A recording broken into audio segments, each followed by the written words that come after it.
Carla Estrada ipinaalam na sa publiko ang tunay na pinagdaraanan ngayon ni Daniel Padilla. Hindi na napigilan ng celebrity mom na si Carla Estrada na isiwalat sa publiko ang matinding pinagdadaanan ngayon ng kanyang anak na si Daniel Padilla, matapos makatanggap ng mga pambabatikos matapos ang paghihiwalay nito sa ex-girlfriend na si Catherine Bernardo. Inilahad din umano ni Carla Estrada ang dahilan kung bakit tila bumagsak ngayon ang pangangatawan ni Daniel Padilla at ito ay dahil sa mga pinagdadaanan ngayon ni Daniel Padilla na mga pambabatikos mula sa mga netizens at fans ni Catherine Bernardo.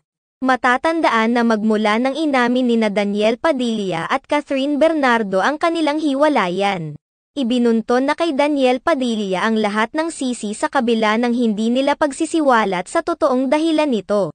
Nauna namang iginiit ni Catherine Bernardo sa kanyang pahayag na mutual decision nila ang kanilang paghihiwalay at nagtapos ito ng may respeto pa rin sila sa isa't isa. Subalit, hindi pa rin mapigilan ng mga netizens na isisi kay Daniel Padilla ang lahat. Naglabasan na rin ang mga isyu ng pagiging manloloko nito at maraming mga female personalities na idinawit sa isyu. Wala namang nakapagkumpirma sa isyu dahil wala namang naglabasang ebidensya at higit sa lahat pinabulaanan ito ng ilan sa mga nasangkot sa isyu. Samantala, ikinalulungkot naman umano ito ni Carla Estrada dahil sa kabila ng kawalan ng ebidensya marami pa rin ang naniniwalang totoo ang isyu.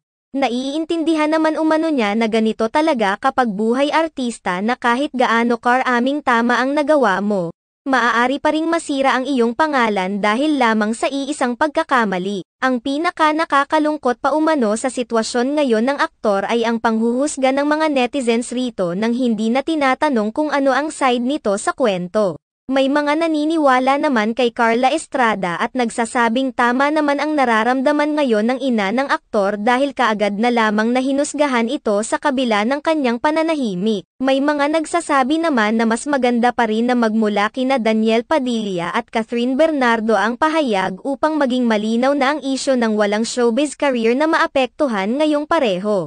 Silang nanatili sa ilalim ng Star Magic at sa Kapamilya Network.